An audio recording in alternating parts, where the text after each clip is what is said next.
Hello friends, BBS first year business English आजको topic रहेको छ कन्डिसनल सेन्टेन्सेस र भर्बल र यसका टाइपहरू र यसको केही एक्सरसाइजहरू पनि हामी सल्भ गर्नेछौँ। कन्डिसनल सेन्टेन्स कसलाई भनिन्छ भने sentences containing the words if are called conditional sentence because they usually express a condition. Okay, यसलाई इफ सेन्टेन्सेस पनि भनिन्छ। जस्तै इक्जाम्पलको लागि if he comes ask him to wait. If it rains, we will get wet. If you study hard, you will pass your exam. Okay? यस्तै अब यो टेबललाई हेर्नुहोस्, यसबाट तपाईको क्लियर हुन्छ कन्सेप्ट। चारवटा टाइप हुन्छ यसको, टाइप 0, टाइप 1, टाइप 2 र टाइप 3। टाइप 0 मा के छ, सिम्पल प्रेजेन्ट हुन्छ। कन्डिसनल क्लज इफ क्लज लागेको छ भने त्यसमा सिम्पल प्रेजेन्ट हुन्छ र प्रिन्सिपल क्लजमा पनि सिम्पल प्रेजेन्ट हुन्छ। ओके, यहाँ V1 र V5 हुन्छ, मिस्टेकली V2 लेखिएछ। ओके, सेन्स यसको के हुन्छ, कज एन्ड इफेक्ट। यसले के सेन्स दिने गर्दछ, कज एन्ड इफेक्ट। र टाइप 1 मा सिम्पल प्रेजेन्टको प्रिन्सिपल क्लज के हुन्छ, श्याल, विल, क्यान, मे, मस्ट लगाएर जुन सेन्टेन्सेसहरू प्रिन्सिपल क्लजको बन्ने गर्दछ। ओके, यसको प्रोबेबल कन्डिसन हुन्छ। र टाइप 2 मा simple past B2 be where लागेर यसमा के हुन्छ भने टाइप 2 मा सिम्पल पास्ट। ओके, कन्डिसनल सेन्टेन्सको इफ सेन्टेन्सेसमा सिम्पल पास्ट युज हुन्छ र बी को जो फर्म हुन्छ, बी भनेको चाहिँ is, am, are, was, were, okay, been, being, यस्तो फर्महरू यसमा चाहिँ सिम्पल पास्ट। यदि बी युज गर्नु छ भने, वाज, वेयर युज गर्नु छ भने त्यहाँ वेयर मात्रै युज हुन्छ। ही छ भने पनि त्यहाँ वेयर युज हुन्छ, सी छ भने पनि त्यहाँ वेयर युज हुन्छ, आई छ भने पनि वेयर युज हुन्छ। ओके, सिंगुलर प्लुरल भए पनि त्यहाँ वेयर युज हुन्छ, वाज युज हुँदैन। ओके, र सिम्पल पास्ट हुन्छ इफ क्लजमा र प्रिन्सिपल क्लजमा शुड, वुड, कुड, माइट लगाएर सेन्टेन्सेसहरू बन्ने गर्दछ। यो चाहिँ इम्पोरेबल, ओके, जुन चाहिँ पोसिबल छैन। ओके, भनेको चाहिँ जुन प्रोबेबल छैन, सम्भावना छैन जसको, र हाइपोथेटिकल कन्डिसन जुन मात्र कल्पना गरिएको छ त्यस्तो सेन्टेन्समा के युज हुन्छ, टाइप 2 युज हुन्छ। र टाइप 3 मा past perfect had plus V3 use हुन्छ। पास्ट पर्फेक्ट युज हुन्छ इफ सेन्टेन्सेसमा र प्रिन्सिपल क्लजमा should have, would have, could have, might have र must have plus V3 use हुन्छ। र यसको सेन्समा इम्पोसिबल कन्डिसन युज हुन्छ। ओके, इम्पोसिबल कन्डिसन भएमा टाइप 3 युज हुन्छ। यसमा इफ सेन्टेन्सेस पास्ट पर्फेक्ट र should have, would have, could have, might have plus V3 गरेर सेन्टेन्स बन्ने गर्दछ। ओके, जस्तै अब एक्सरसाइजलाई हामी सल्भ गरौँ एउटा। यो इक्जाममा चाहिँ तपाईँले सेम टु सेम एक्सरसाइज आउन सक्छ इक्जाममा। ओके, यसै बुकबाट नै सोधिन्छ, बाहिरबाट चाहिँ सोधिँदैन। If the study is hard he pass the exam. पासलाई हामीलाई करेक्ट गर्नु छ, कसरी हुन्छ, त्यो कज एन्ड इफेक्ट हो, किनभने यहाँ सिम्पल प्रेजेन्ट हो। यसले पनि यहाँ के छ, कज छ र यसको इफेक्ट के छ, एक्जाम पास हुन्छ। ओके, त्यसको के हुन्छ, if study is hard Hee passes the exam, किनभने दुईटै साइडमा के छ, सिम्पल प्रेजेन्टलाई युज गर्नु छ। यस्तै अब सेकेन्ड कन्डिसनमा हेर्नुहोस्, if he were an army, as Z mistakenly लेखाएको र ही ह्याभलाई हामीले करेक्ट गर्नु छ, know to the run the gun. यो चाहिँ हाइपोथेटिकल कन्डिसन हो।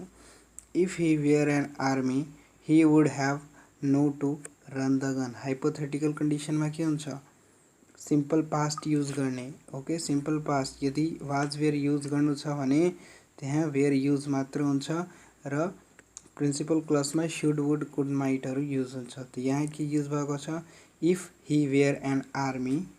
Okay, if he were an army he would have know to run the gun.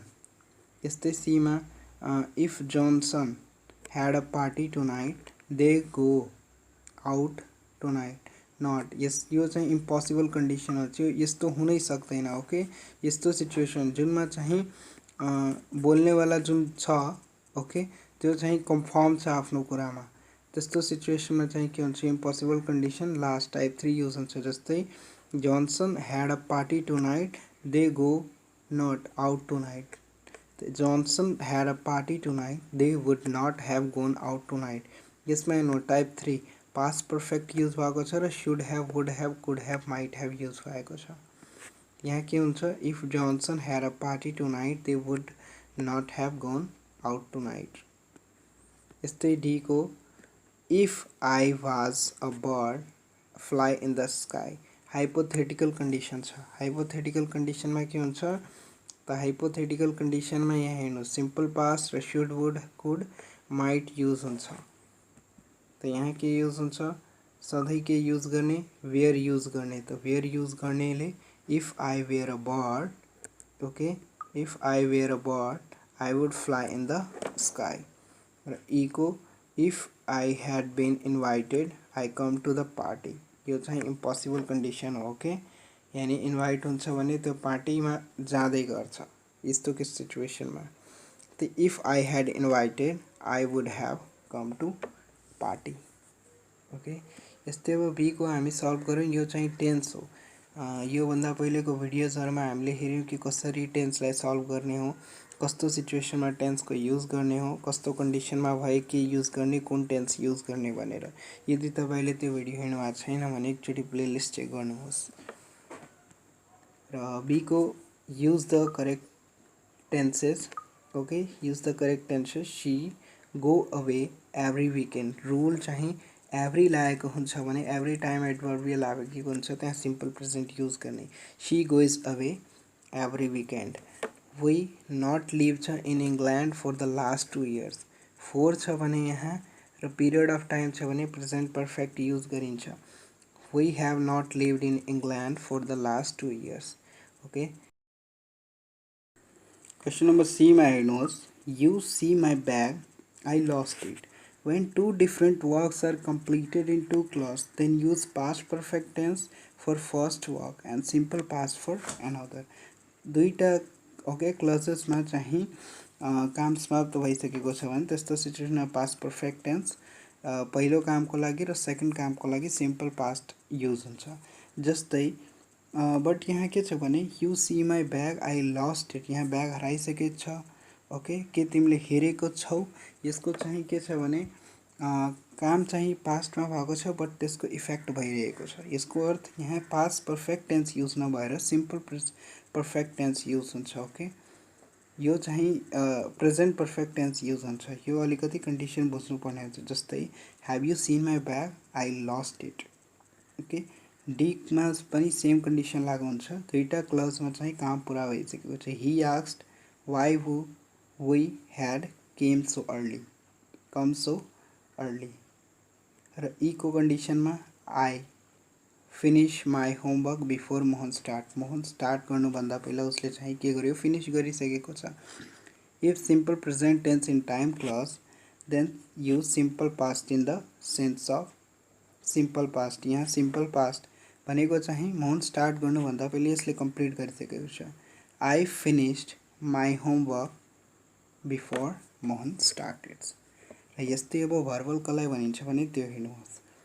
Verbal यसलाई तपाईँले सोध्न सकिन्छ भर्बल भनेको के हो र यसको टाइप्सहरू लेख्नुहोस्। त भर्बल भनेको चाहिँ एउटा भर्बको फर्म हो जो चाहिँ भर्ब नभएर त्यसले के को काम गर्छ, नाउनको एडजेक्टिभ र एडभर्बको काम गर्ने गर्दछ। जस्तै सबैभन्दा फर्स्ट टाइप यसको रहेको छ इन्फिनिटिभ। इन्फिनिटिभ भनेको an infinitive occurs to in sentences it act as adjective adverb or noun. यसले एडजेक्टिभ एडभर्ब र नाउनको काम गर्ने गर्दछ। ओके, र यो आइएनजी को फर्ममा हुन्छ। सरी टु लगाएर सेन्टेन्स भनेको हुन्छ। टु लगाएर sentence to go to the market is an interesting task. Market जानु इन्ट्रेस्टिङ टास्क हो। यहाँ मार्केट जानु भनेको के हो, यहाँ भर्ब नभएर यो के हो, नाउन छ। ओके, यस्तै I want to travel new place. To travel भनेको यहाँ एडजेक्टिभ हो। Hit the pen to boil यहाँ एडभर्बको काम गरेको छ टु बोइलले। ओके, यस्तै हुन त यो भर्ब छ बट यसले के काम गरेको छ, एडजेक्टिभ र भर्ब र नाउनको काम यहाँ गरेको छ। यस्तै अब सेकेन्ड टाइपलाई हेरौँ, जेरन्ड। जेरन्ड भनेको के हो भने gerund is a present tense verb. Okay, from the function as a noun only. यसले नाउनको काम मात्र गर्छ। इन्फ्लेटिभले एडजेक्टिभ नाउन र एडभर्बको काम गर्छ। यसले नाउनको काम मात्र गर्छ। It comes with ING form र यो आइएनजीको फर्ममा आउँछ। जस्तै singing is my hobby. Singing भनेको यहाँ के हो, noun. Writing novel is longer process. Writing भनेको यहाँ जेरन्डको फर्म नाउनको काम गरेको छ। यस्तै participle present, past participle and perfect participle are the different form of present participle in the ing form of the root form.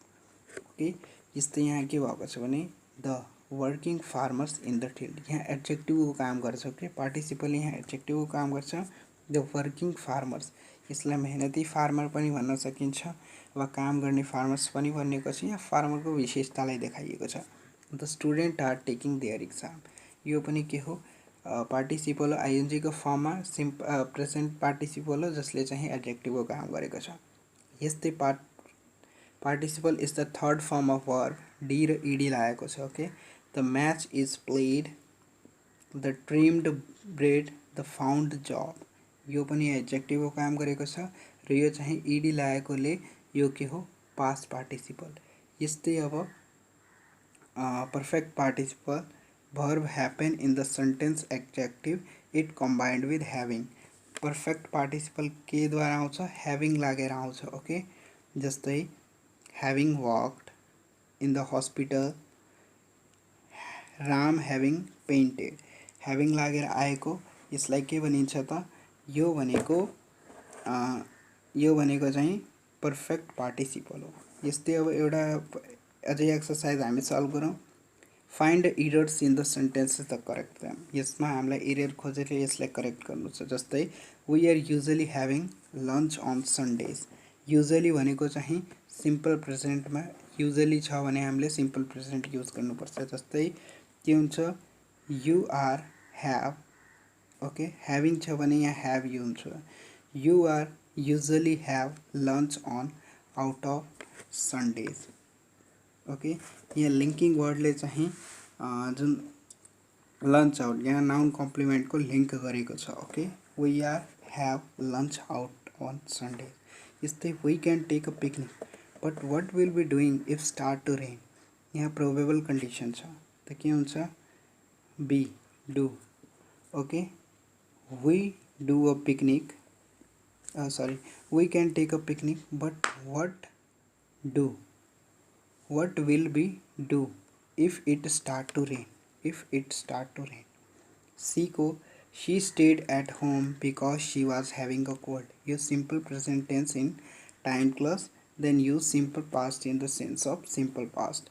was having को सट्टा had use हुन्छ। she stayed at home because she had, okay, she had a cold। यस्तै who is the recipe book that's lying on the table belonging। यहाँ who is the recipe book, यहाँ के हुन्छ, who does, okay, who does this recipe book that's lying on the table belong to, okay, lying on the table belong to। यस्तै Eeco she was disliking vegetarian food at first but now she enjoy it whenever she has been having it। यो चाहिँ disliking adjective हेरायो। Okay, disliking, she was disliking vegetarian, त्यसैले यहाँ के हुन्छ, disliked हुन्छ। के हुन्छ, she was disliked food at first but now she enjoys र been having यहाँ चाहिँ हुँदैन। ओके, यस्तै चाहिँ डी को कन्डिसन हेरौँ। Identify the mistake the sentences. That is the funniest story I have heard. Ever छ भने present perfect, that is the funniest story I have ever heard. It was a long time since I wrote my friends in USA. यहाँ पनि subordinate क्लजको प्रारम्भ सिन्सबाट भएको छ भने सिन्सवाला क्लजमा सिम्पल पास्ट टेन्स र प्रिन्सिपल क्लजमा प्रेजेन्ट पर्फेक्ट टेन्स युज गरिन्छ। It has been a long time since I wrote my friends in USA।